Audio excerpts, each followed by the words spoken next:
இன்றே டவுன்லோட் செய்து உங்கள் ஃபேவரட் ஷோக்களை என்ஜாய் பண்ணுங்க. இசை, இந்த குரலை இதுக்கு முன்னாடி நான் கேட்டிருக்கேமா. இதே பாட்ட, இதே குரலை 20 வருஷத்துக்கு முன்னாடி நான் கேட்டிருக்கேன். சுபத்ரா குரல் தேடல்னு வருஷம் நாங்க பாட்டு செலக்ஷன் நடத்துவோம். அதுல நீ பாட வந்திருக்க தானே? ஆமா. உன் பாட்ட வேற ஒருத்தங்க பாடி அவங்களுக்கு நான் முதல் பரிசு கொடுத்துட்டேன். அப்போ உங்க அப்பா வந்து நீ பாடின அந்த பாட்டு கேசட்ட கொடுத்து அந்த பாட்டை நீதான் பாடினு உண்மையை சொன்னாரு. அப்ப நீ ரொம்ப சின்ன பொண்ணுமா.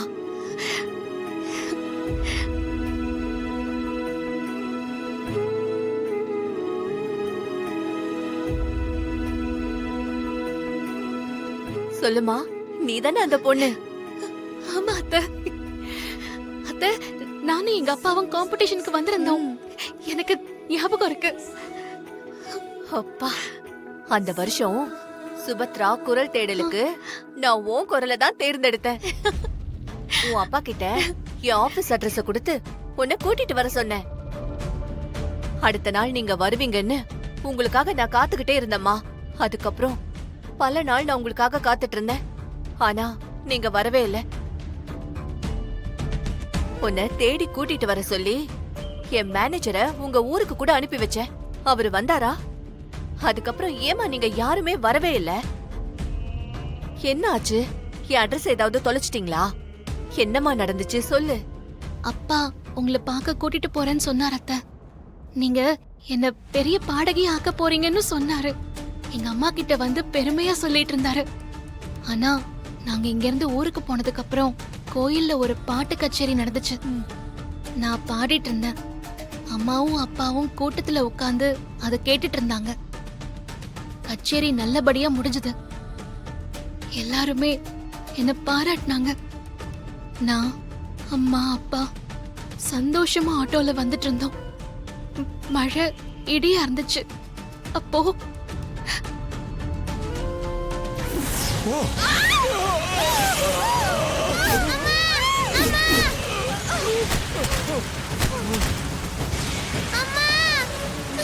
பாப்பா, பாப்பா சொன்னா கேளுமா. அங்க போகாதமா, நில்லுமா. சொன்னா கேளுமா.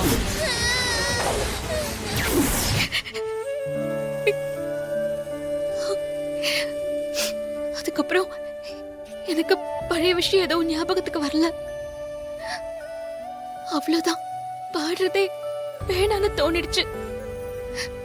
எங்க தாத்தா இருக்கார்ல, அவர்தான் என்ன கூட்டிட்டு என் சித்தி வீட்டுக்கு வந்துட்டாரு.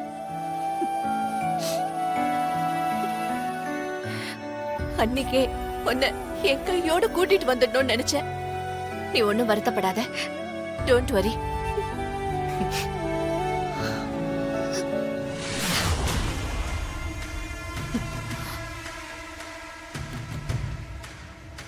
ரெண்டு பேரும் சேர்ந்து என் வாழ்க்கையை நாசம் பண்ணிட்டு எங்க அம்மாவையும் கொன்னுட்டு இத்தனை வருஷம் கழிச்சு கட்டி பிடிச்சு ஃபீல் பண்றீங்களா? உங்க ரெண்டு பேரையும் சேர்த்து காலி பண்ற. இல்லனா எங்க அம்மாவோட ஆத்மா சாந்தி அடையாது. உங்களுக்கு இருக்குடி. என்ன ஸ்ரீஜா, ஏன் ஒரு மாதிரியா இருக்க? என் அம்மாவோட சாவுக்கு சுபத்ரா மட்டும்தான் காரணம்னு நினைச்சுக்கிட்டு இருந்தேன். அதுல இவ்வளவு ஒரு காரணம். எங்க அம்மா பாடின பாட்ட இவ பாடின பாட்டுன்னு சொல்லிதான் எங்க அம்மாவை எல்லாரும் முன்னாடி அவமானப்படுத்தினாங்க. இவங்க ரெண்டு பேரும் தான் எங்க அம்மாவோட சாவுக்கு காரணம். இந்த இசைதான் சுபத்ரா கூட சேர்ந்துகிட்டு எங்க அம்மாவை கொன்னுட்டா. கவலைப்படாதம்மா, இந்த கல்யாணத்துல தானே அந்த இசையை பழிவாங்க போறோம். ஆமாப்பா, இந்த கல்யாணத்துல அவ கண்ணீர் விட்டு கதறணும். அத நான் பார்க்கணும்.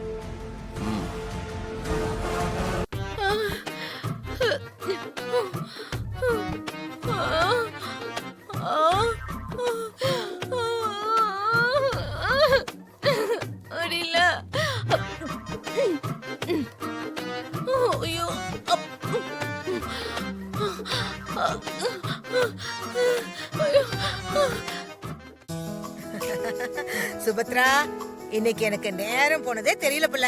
சரி சரி, நான் போயிட்டு வரேன். நீங்க கல்யாணம் முடிஞ்சதும் காலையில போலாம்ல.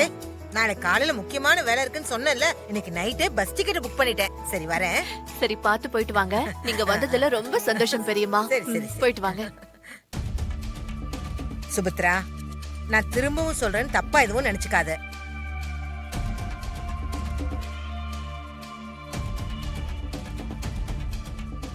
என் மனசாட்சி இன்னும் ஒத்துக்கல.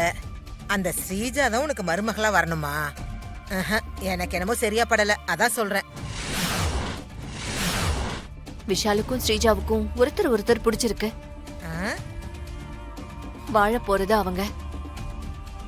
அவன் விஷயத்துல நான் சொல்றதுக்கு என்ன இருக்கு பெரியம்மா? என்னவோ இவங்களுக்கு இவங்க தான் கடவுள் முடிச்சு போட்டு வச்சிருக்கான். கடவுளுக்கு தான் நல்ல விஷயங்கள் எல்லாமே தெரியும். மனுஷங்க தப்பு பண்ணலாம், ஆனா கடவுள் தப்பு பண்ணாது. கண்டிப்பா கடவுள் உனக்கும் உன் குடும்பத்துக்கும் நல்லதுதான் பண்ணுவாரு. நான் வரேன். சரிங்க பெரியம்மா, போயிட்டு வாங்க. சரி வரேன்.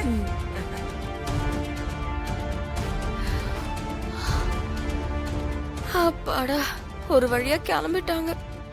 விட்டுருந்தா கொஞ்ச நேரத்துல அவங்களே போயிருப்பாங்க. அவங்கள அனுப்புறேன்னு சொல்லி ஏன் வயித்த காலி பண்ணிட்டேன். அப்பா.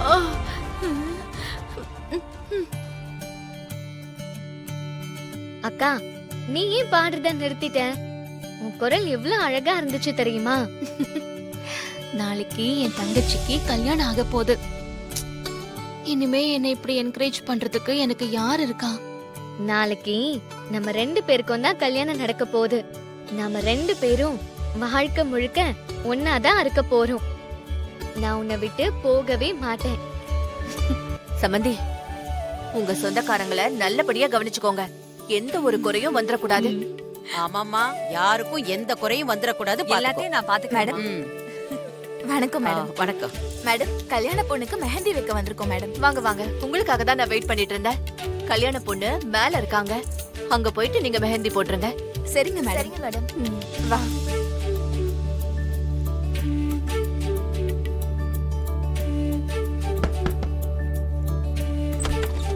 மேம், கல்யாண பொண்ணு ரூம் இதானே? ஆமாங்க.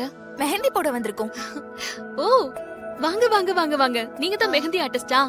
கல்யாண பொண்ணு உங்களுக்காக தான் வெயிட் பண்ணிட்டு இருக்காங்க. வாங்க. இங்கே உட்காந்துக்கோங்க. வா வர்ஷினி, கிட்ட வா. மெஹந்தி எடு. ஓகே. என் தங்கச்சிக்கு நல்ல அழகான டிசைனா போடுங்க. நீங்க ரெடியா? மெஹந்தி போடலாமா? வர்ஷினி நல்லா உட்காந்துக்கோ.